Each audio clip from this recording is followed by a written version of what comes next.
पहला जो चुनौती होता है ना वो आर्थिक स्थिति का होता है। उसी बीच में पढ़ाई भी छूट गया हमारा कि पैसे की तंगी थी, एडमिशन हो नहीं पाएगा। किसी के सक्सेस के पीछे की जो कहानी है वो लोगों को नहीं दिखती। अब मैं 2014 से मैं इस लाइन में आ गया। तो पहला स्टेज शो आपका जब हुआ था तो कहाँ हुआ था? स्टेज शो नहीं हुआ था वो। मैं गया था भागवत कथा में, मुझे 500 रुपये मिले थे उस टाइम। एक हफ्ता गाने के बाद 500 रुपया मिला, तो ज़िंदगी की पहली कमाई थी वो।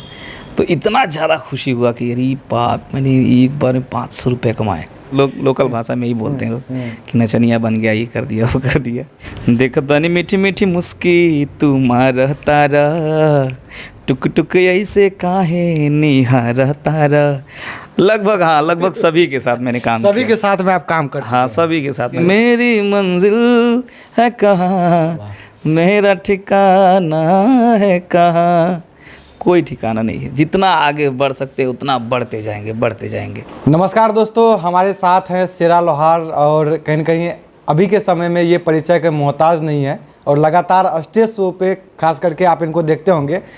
सोचिए आज इनका इंटरव्यू किया जाए और बहुत कम इंटरव्यू जो है इनका सोशल मीडिया पे है। चलिए इनसे बातचीत करने का हम प्रयास करेंगे, खास बातचीत करेंगे उसमें भी। हालांकि ये यूपी के रहने वाले हैं और यूपी ही नहीं बल्कि पूरे बिहार में ये स्टेज शो करते हैं। और ख़ास बात यह है कि तमाम जितने भी लेडीज़ सिंगर हैं उनके साथ में काफ़ी काम करते हैं। चलिए इनसे बातचीत करते हैं। सबसे पहले तो प्रमुख भारत न्यूज़ में आपका बहुत बहुत धन्यवाद। सबसे पहले तो इतनी गर्मजोशी के साथ मेरा स्वागत करने के लिए आपका बहुत बहुत धन्यवाद। और प्रमुख भारत के जितने भी दर्शक हैं आप सभी का हार्दिक अभिनंदन है, स्वागत है। मुकेश भाई आपको भी बहुत बहुत धन्यवाद प्रमुख भारत के चैनल पे। चलिए सभी दर्शक को भी हमारी तरफ से बहुत बहुत धन्यवाद। देखिए मुकेश जी को भले ही आप नहीं पहचानते होंगे, बहुत कैमरा के पीछे रहते हैं। मैं इनका परिचय दे देता हूँ। इनका नाम है मुकेश जी और इनका चैनल चलता है। और तमाम कलाकार को जो आप देख पा रहे होंगे स्टेज पे, उनका क्या करते हैं आप थोड़ा सा बताइए डिटेल में। हम लोग वीडियो बनाते हैं और सोशल मीडिया पे डालते हैं। जो कि मेरा मुकेश म्यूजिक सेंटर के नाम से चैनल है। फेसबुक, इंस्टाग्राम, यूट्यूब, हर प्लेटफॉर्म पे। तो कहीं न कहीं इनका जो है श्रेय जो है, जो भी कलाकार को देखते होंगे तो सबसे ज़्यादा श्रेय इनको ही जाता है। ये स्टार क्रिएटर हैं, ये स्टार बनाते हैं। ये मुकेश म्यूजिक सेंटर कोई मामूली सेंटर नहीं है, ये स्टारों को बनाता है। जैसे चाहे अनुपमा यादव हो गई हैं, हम हो गए हैं, और भी बहुत सारे कलाकार हैं, ज्योति माही जी हो गई हैं। जितने भी बड़े बड़े कलाकार हैं भैया की देन। नहीं ऐसा कोई बात नहीं। अगर देखिए आदमी के अंदर टैलेंट, अपना अपना मेहनत है। हम लोग भी देखिए सबका अपना अपना काम हम लोग करते हैं, बिल्कुल। लेकिन 4 लोगों को हमारा काम दिखे वो माध्यम ये है। बिल्कुल। हम अगर अपने तरीके से दिखाएंगे तो मेरे सामने जितने लोग रहेंगे वही देख पाएंगे। बिल्कुल। ये वीडियो बनाते हैं और पूरे इंटरनेट पे पूरा फैलाते हैं, तो सारा श्रेय इनको भी, इनका ही जाता है। बिल्कुल। कब से आप सिंगिंग लाइन में हैं? सिंगिंग लाइन में 2014 से शुरू किया। जब मैं 10वीं की पढ़ाई कंप्लीट की मैंने, उसके बाद से धीरे धीरे शुरुआत होता गया। हमारे एक भैया हैं दीपक सिंह जी, हम दोनों लोग साथ में ही ये जर्नी स्टार्ट किए थे और वहीं से शुरुआत हो गई धीरे धीरे। तो वहीं से शुरुआत और अभी 2025 है। अभी 2025 है। और तो पढ़ाई चल ही रहा है कि अभी साथ में? नहीं, पढ़ाई तो मेरा ख़त्म हो गया। मैं बहुत ज़्यादा नहीं पढ़ा लिखा हूँ। मैं 12वीं तक की पढ़ाई मैंने की है। उसके बाद से दिलचस्पी संगीत में आ गई, फिर इसमें सारा कुछ चला गया। हाँ, तो लगातार संगीत इतना मतलब होने लगा कि दिन रात, रात को दिन, दिन को रात एकदम। हाँ, ये देखिए ये पैटर्न ही ऐसा है इसका कि अगर किसी के दिल में बस गया संगीत और वो थोड़ा जुनूनी आदमी है, जिसके अंदर जुनून है कुछ करने का, तो अगर उसके अंदर ये चीज़ आ गया कि मुझे ये करना है, मेरे अंदर आया कि मैं संगीत में हूँ तो मैं संगीत के लिए कुछ करूँगा, तो चाहे दिन हो चाहे रात हो वो आदमी नहीं देखता है फिर। और भाग दौड़ लगी रहती है। कुछ पाने के लिए बहुत कुछ करना पड़ता है, कुछ खोना थोड़ी ना पड़ता है, बहुत कुछ करना पड़ता है। तो वही चीज़ हम लोग भी अभी स्ट्रगल कर ही रहे हैं और आजीवन करते रहेंगे, सीखते रहेंगे। स्टेज शो आपके कितने कलाकार के साथ आप काम कर चुके हैं? क्योंकि जितना भी आपका स्टेज शो देखिए, अनुपमा यादव, पता नहीं कौन कौन, जिनका शायद नाम हमको पता नहीं है और भी लोगों को पता नहीं होगा, उन लोगों के साथ आप काम किए। तो अभी तक में कितना मोस्ट पॉपुलर सिंगर के साथ आप काम कर चुके हैं? अब ये काउंट करना मुश्किल है कि मैं किसके साथ। लगभग अगर ऐसे बोल सकते हैं सभी, लगभग, हाँ, लगभग सभी के साथ मैंने काम सभी किया। के साथ में आप काम कर, हाँ, सभी के साथ मैंने तो क्या कुछ एक्सपीरियंस रहा है? पर्सनल एक्सपीरियंस हम पूछना चाहेंगे दर्शकों को, क्या कुछ एक्सपीरियंस के बारे में बताना चाहेंगे? सभी के साथ काम करने में मज़ा आता है। हाँ, कुछ उनसे सीख मिलती है, वो कुछ हमसे सीखते हैं, लेकिन मेरा ज़्यादा ये रहता है कि मैं उनसे बहुत कुछ सीखता हूँ। बहुत कुछ सीखा। हाँ, और ज़्यादा से ज़्यादा प्रयास रहता है कि दोनों लोग मिल के सामने जो जनता बैठी है उनको एंटरटेन करें। अभी तो फ़िलहाल मार्केट में देख ही रहे हैं कि लोग स्टेज पे आने के बाद तमाम तरह के, तो अभी आप जैसे कि खास करके स्टेज पे मतलब कि ज़्यादा दिखते हैं, तो एल्बम और सब में भी काम करते हैं? एल्बम में काम थोड़ा बहुत करते हैं, बहुत ज़्यादा नहीं हो पाता है। भाग दौड़ इतना रहता है कि एल्बम के लिए थोड़ा सा शांत रहना। हाँ, और उस तरह का मुझे वो भी नहीं मिलता है कि मैं एल्बम करूं। तो मुकेश जी, कब से आप शेरा लोहार को जानते हैं? हम इनको तो 2019 से जान रहे हैं। अच्छा जी। तो कैसा एक्सपीरियंस रहा साथ में मिल करके? कहीं न कहीं बहुत अच्छा एक्सपीरियंस रहा। इनको पहली बार हम अनुपमा यादव के साथ देखे थे, जो कि बगल में ही कार्यक्रम था, वो मेरे घर पे आए थे 2019 में, जो कि पूर्णिया ज़िला में था। यही जगह है जहाँ पे ये दोनों आए थे। अच्छा, तो अगर बात करें तो कैसे हाव भाव, कैसे विचार के उनके बारे में बताइए। बहुत अच्छा। तो सिंगिंग, हालांकि आप तो सभी कलाकार का आप वीडियो शूट करते हैं, वीडियोग्राफी करते हैं, इनका करके कैसा, मतलब क्या कुछ लगता है? देखिए, हम लोग सबका करते हैं, हमको सबका अच्छा लगता है। अच्छाई जो उसमें कमी रहता है हम लोग बताते हैं। अच्छा। ठीक है, जो कमी रहता है हम बताते हैं, जो अच्छा है तो अच्छा ही है। तो कौन ऐसा आपका मोस्ट पॉपुलर स्टेज शो पे गाना आपका वायरल गया था? थोड़ा सा बताएंगे दर्शकों को, या वो गाना गुनगुना के सुनाएंगे दर्शकों को? गाने तो मेरे काफ़ी सारे, मुकेश म्यूजिक सेंटर के माध्यम से ही सारे गाने मेरे हिट हैं, ये जान लीजिए। पहला गाना तो भैया के चैनल पे वो मैरून कलर सड़िया था, जो बहुत ज़्यादा मतलब पॉपुलर हुआ, लोग उसी से जानते हैं मुझे।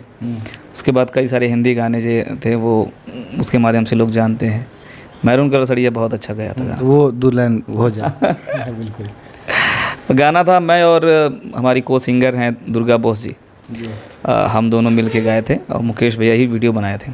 ये भी बड़े अच्छे चाव से एकदम बनाए थे, मज़ा ले लेके बनाए थे, इसलिए वो गाना इतना पॉपुलर हुआ। डांसिंग दोनों था उसमें, सिंगिंग एवं डांसिंग दोनों ऐड था, जो कि मेरे ही स्टूडियो में तैयार हुआ था। तो वो दुल्हन हो जा। हाँ, होना चाहिए वो गाना। ऐसे था कि देख तनी मीठी मीठी मुस्की तू मार तारा, टुक टुक ऐसे काहे निहार तारा, काथी चले तोरा मन में सांवरिया हो।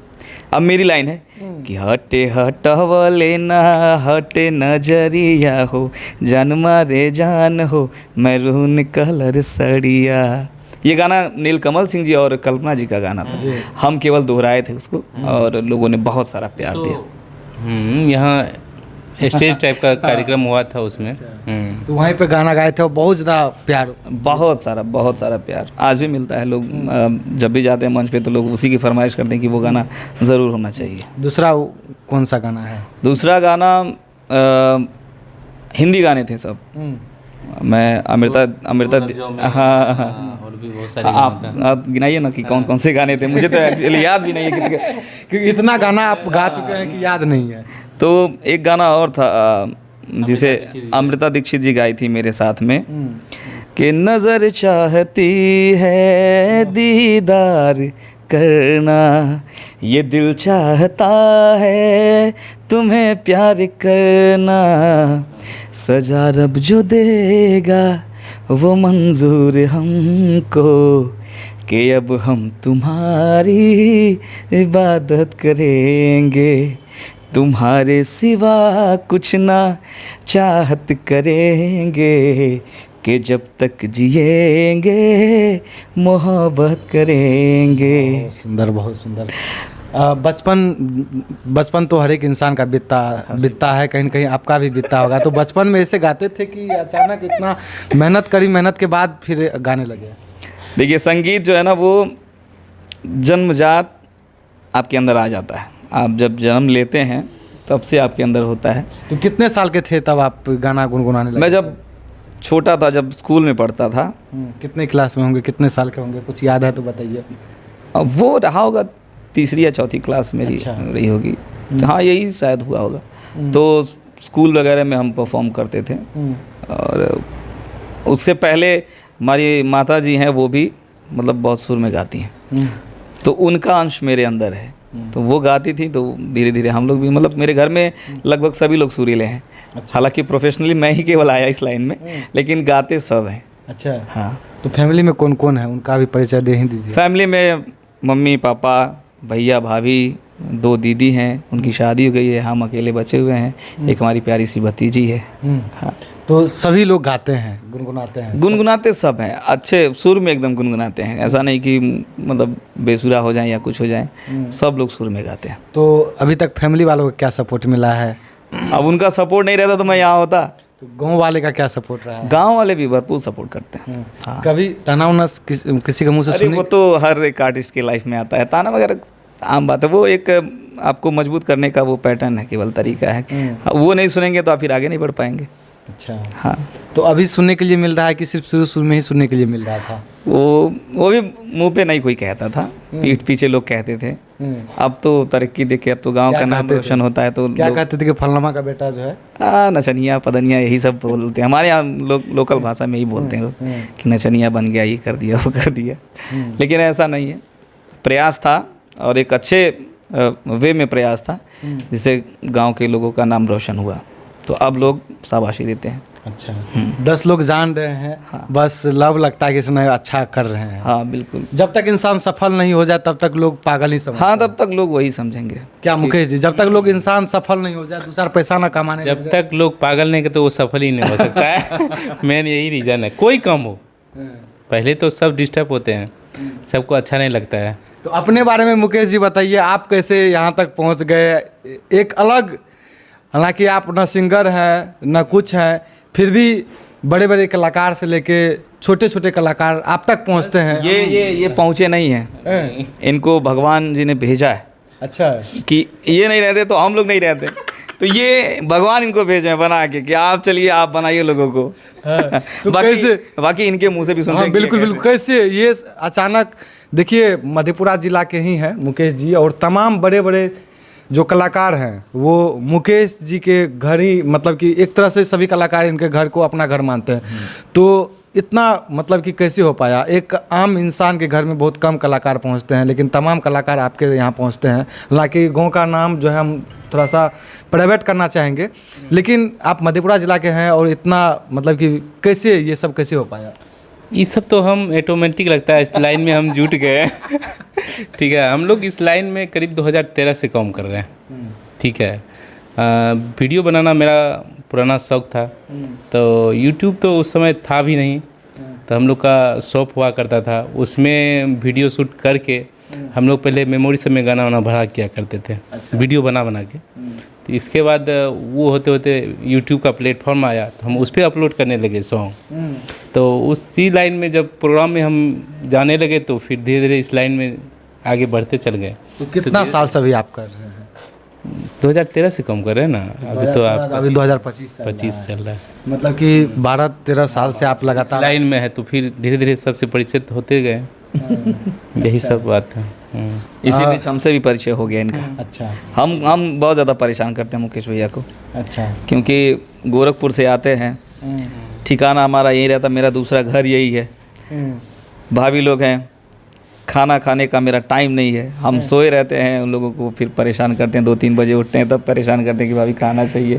और मतलब हम वहाँ से इनको परेशान करने के लिए, छोटे भाई की तरह, जो छोटे भाई का फ़र्ज़ होता है कि अपने बड़े भाई को परेशान करें, वही वाला तो महल में। अभी स्टेज शो करते हैं लगातार, आगे क्या प्लान है, क्या फ्यूचर प्लान है, क्या कुछ सोचे हैं, आगे क्या चल के करना है? आगे चल के क्या कर सकते हैं? खूब सारा मेहनत करना है, खूब आगे बढ़ना है, अपने पीछे गोल होगा ना एक कि वहाँ तक पहुँचना है, शिखर तक पहुँचना है, तो कुछ होगा ना कि आगे हम सुपरस्टार होंगे या क्या, मतलब क्या बनना है, क्या चाहते हैं? वो मेरे चाहने से नहीं होगा, हम केवल मेहनत कर पाएंगे, बाकी स्टार सुपरस्टार बनाना तो जनता के हाथ में होता है। मेरा मेहनत अगर सही राह में है तो लोगों को पसंद आएगा, वो अपने आप मंजिल क्या है? मंजिल का नाम जानना चाहते हैं, कहाँ तक क्या मंजिल है आगे? मंजिल, अब इसको मैं कैसे निर्धारित करूँ कि मेरी मंजिल यही है। वो गाना है ना कि मेरी मंजिल है कहाँ, मेरा ठिकाना है कहाँ, कोई ठिकाना नहीं है। जितना आगे बढ़ सकते हैं उतना बढ़ते जाएंगे, बढ़ते जाएंगे। तो भोजपुरी इंडस्ट्री से बॉलीवुड इंडस्ट्री, देखिए प्रयास तो एक नई इंडस्ट्री को रखने का मेरा है कि इन सब चीज़ों से हट के एक अच्छा चीज़ बने। अभी भोजपुरी की स्थिति देख ही रहे हैं कि अश्लीलता कितना बढ़ गया है। दो अर्थी गाना ज़्यादा चलता अब बॉलीवुड में भी लगभग वही चीज़ चल रहा है, एक सही वे में काम नहीं हो रहा है। तो कुछ प्रयास ऐसा हो कि जिससे अच्छी चीज़ें लोगों के सामने जाएं, बस प्रयास ही है। है। मतलब कि हमेशा आगे बढ़ने का प्रयास कर रहे बस हैं। हाँ, बिल्कुल। एक और गाना हो जा अच्छा, हमें एक चीज़ समझ में आया, कितना अभी तक आप गाना गा चुके होंगे? कुछ याद हो तो बताइएगा। अब कैसे मैं ये बताऊँ, एक रिकॉर्ड होता जो उसमें नोट करते जाते कि हाँ इतना गाना मैंने गा लिया। मेन बात है कि देखिए अपना खुद का गाना तो होता नहीं है अभी, ज़्यादातर जो ऑलरेडी सॉन्ग है तो जो फरमाइश आ जाता है वो गा देते हैं। अच्छा, तो फरमाइश के आधारित पे ही हाँ। मतलब जो फरमाइश आ जाता है। एक और मुकेश भैया के चैनल पे बहुत ज़्यादा ये पॉपुलर गाना हुआ था, मैं और दुर्गा बोस जी मिल के गाए थे। इतना मैं चाहूँ तुझे कोई किसी को न चाहे, तू भी मुझसे प्यार करे, तू भी मुझसे प्यार करे, काश वो दिन भी आए, इतना मैं चाहूँ तुझे हो कोई किसी को न चाहे। इस लाइन में है, सिंगिंग लाइन में है, खास करके अगर हम बात करें कठिनाइयों का, जैसे कि अभी बोले डर के आगे जीत नहीं, डर के आगे दर्द है तब जीत होता है। तो किन किन दर्दों से गुजरना पड़ा है आपको? पहला जो चुनौती होता है ना वो आर्थिक स्थिति का होता है। कोई कलाकार जब बनता है तो सबसे जो मुश्किल काम होता है ना वो पैसे इकट्ठा करना होता है। और हम लोगों के पीछे वही दिक्कत है कि हम लोग इतने बड़े परिवार से थे नहीं कि अपना पूंजी लगा के ये एल्बम वगैरह करें। धीरे धीरे धीरे धीरे करते गए। उसी बीच में पढ़ाई भी छूट गया हमारा कि पैसे की तंगी थी, एडमिशन हो नहीं पाया। गोरखपुर यूनिवर्सिटी का मैंने एग्जामिनेशन दिया था एंट्रेंस, उसमें मेरा सिलेक्शन भी हो गया था, लेकिन उतना पैसा नहीं था कि मैं उतना फ़ीस दे पाऊँ। तो उसने पढ़ाई भी छूट गई वहीं पे। पढ़ाई छूट गई, पैसा के कारण आपकी पढ़ाई छूट गई? मेन कारण यही है। अभी तक मैंने किसी को बताया भी नहीं था कि कारण यही है, लेकिन हम अपनी परिवार में हैं और परिवार की स्थिति जान रहे हैं कि क्या होता है क्या नहीं होता है। तो दिक्कत मेन जो एक आर्टिस्ट का होता है वो सबसे पहला दिक्कत जो है वो मनी प्रॉब्लम होता है। वो दिन आप ही ने झेला और अच्छा दिन आप ही झेल रहे हैं। तो क्या अंतर लगा, मतलब कि पहले के जीवन और अभी वर्तमान? मुश्किल दौर जब मैं जिया तो उसका मुश्किल दौर का जो फल है, जो उस मेहनत का फल है वो हम ही चखेंगे ना, हम चखेंगे, हमारा परिवार चखेगा, है कि नहीं? बहुत अभी भी ऐसे बहुत ऐसे कलाकार हैं चाहे होंगे, अभी स्ट्रगल करते करते उनको नहीं लगता है कि स्ट्रगल में हम सफल भी हो पाएंगे। बहुत लोग छोड़ देते हैं, पीछे। बड़ा अच्छा क्वेश्चन है आपका। मुझे भी बहुत सारे कॉल्स आते हैं ऐसे कि भैया मैं कलाकार बनना चाहता हूँ, मैं सिंगर बनना चाहता हूँ।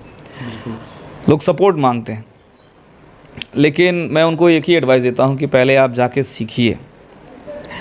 आपको अचानक वो उपलब्धि नहीं मिलेगी, आप पहले जाके सीखिए, साल 2 साल 3 साल पहले जाके सीखिए, उसके बाद इस लाइन में आइए। लोग देखते हैं कि शेरा लोहार जो है वहाँ तक पहुँच गए, लेकिन शेरा लोहार वहाँ तक पहुँचने के पीछे की दर्द शायद लोग नहीं देखते हैं। वो नहीं दिखता है। किसी के सक्सेस के पीछे की जो कहानी है वो लोगों को नहीं दिखती है, जबकि वो जानना चाहिए लोगों को कि आप इतना आगे अगर पहुँचे हैं तो कितना साल लगा है आपको, क्या क्या किए हैं, ये सारी चीज़ें होनी चाहिए। अब मैं 2014 से मैं इस लाइन में आ गया। 2014 से आया, उसके बाद से स्ट्रगल करते करते तो करते पहला स्टेज शो आपका जब हुआ था तो कहाँ हुआ था? स्टेज शो नहीं हुआ था वो। मैं गया था भागवत कथा में। हमारे गुरुजी हैं राजेश धर दुबे जी, जी मेरे ही गांव के हैं। उन्होंने बुलाया था अपने यहाँ भागवत में।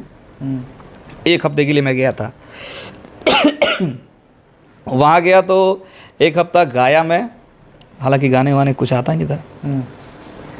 मुझे 500 रुपये मिले थे उस टाइम। जी 1 हफ्ता गाने के बाद 500 रुपया मिला, तो ज़िंदगी की पहली कमाई थी वो। तो इतना ज़्यादा खुशी हुआ कि अरे बाप, मैंने एक बार में 500 रुपये कमाए। 500 रुपये कमाया और उसको मतलब इस तरह से लेके गया, मम्मी के हाथ में अपने दिया था मैं। वो दिन आज मुझे याद है। उसके बाद से वही हमको रामचरितमानस वगैरह में लेके जाते थे और रामायण हरि कीर्तन यही सब करते थे हम पहले। उसके बाद धीरे धीरे जागरण हो गया और भी अन्य स्टेज हो गए। धीरे धीरे सारा कुछ सेटल मतलब होते कि पहला स्टेप जो आपने उठाया था वो आपका भगत से स्टार्ट हुआ था। हाँ, जो पहला स्टेप था वो भागवत वगैरह जो होता है उसी से मैंने शुरुआत की थी अपनी। तो भागवत आप गाते मतलब गाए थे उसमें या कुछ और किए थे? भजन गाना रहता है। अच्छा, भजन गाए थे। हाँ। अच्छा, तो अभी आपके लाइफ में कोई भी ऐसे व्यक्ति होंगे जो उंगली पकड़ के बेटा ऐसे नहीं करो, ऐसे करो, ऐसे नहीं करो, वैसे नहीं करो, चाहे भाई हो सकता है, माता पिता हो सकता है या अन्य व्यक्ति भी हो सकते हैं, तो गुरु आप किसको समझते हैं, किनको मानते हैं अपने लाइफ में? मेरे गुरु कई लोग हो चुके हैं। मैंने अब शुरू में ही मैंने बोला था आपसे कि मैं सबसे सीखने का प्रयास करता हूँ। बिल्कुल। पहले गुरु तो हो गए राजेश धर दुबे जी, हमारे गांव के ही हैं वो। और पहला वही सीख दिए कि ऐसे ऐसे गाना है, हमको सिखाते थे। उसके बाद हमारे एक बड़े भैया जिनको मैंने पहला नाम लिया कि दीपक सिंह जी, दोनों लोग साथ में शुरुआत किए थे, तो वो हमसे बड़े हैं और गाना वाना थोड़ा जानते थे, तो वो सिखाएं। उसके बाद जब उससे कुछ नहीं हुआ तो प्रारंभिक शिक्षा लेने के लिए मैं चौरी चौरा चला गया, तो वहाँ एक अश्विनी गुरु जी हैं, वो हमको हारमोनियम वगैरह पे सिखाएं। उसके बाद मैं बनारस गया, वहाँ भी सीखा। हमारे जीजा जी हैं, वो सिखाएं हमको। तो ऐसे धीरे धीरे सबसे सीखते सीखते यहाँ तक आ गया मैं। सीखते सीखते यहाँ तक पहुँच गए। एक अहंकार होता है, घमंड होता है, हम इस लेवल तक पहुँच गए हैं, तो मतलब कि होता है हर एक। कभी आपके अंदर ऐसा हुआ है या? घमंड किस बात का है? अपना कुछ बनाया है नहीं, दूसरे से सीख सीख के हम यहाँ तक आए हैं, आगे भी दूसरे से सीख सीख के ही जाएंगे। ये मेरा परम सौभाग्य होगा कि मुझसे भी कोई सीखता होगा, अगर वो ये माने। अगर सीखता होगा तो अच्छी बात है, नहीं सीखेगा तो फिर कोई बात ही नहीं है। तो इसमें घमंड करने वाली कौन सी बात है? दूसरे से सीख रहे हैं। सोशल प्लेटफॉर्म के माध्यम से जो भी दर्शक हैं उनको आप क्या संदेश देना चाहते हैं अपने माध्यम से? दर्शक लोगों से मैं कहूँगा कि आप अच्छे चीज़ों को सुनिए, बुरी चीज़ों का बहिष्कार कीजिए, अच्छी अच्छी चीज़ें सुनिए। अगर माँ पिता तक अगर यह वीडियो पहुँच रहा है तो क्या संदेश देना चाहते हैं? माँ पिताजी को मैं क्या संदेश दे सकता हूँ? वो भाई दुनिया में मुझे लेके आए हैं, लेकिन उनके तक अगर कोई बात पहुँचाना चाहते हैं कि मुझे जो भी होता है, एक माँ बेटा का प्यार जो है बहुत बड़ा होता है, शायद उनको हम नहीं शब्दों में बतला नहीं सकते हैं। अगर कोई संदेश देना चाहते हैं वो कहीं ना कहीं।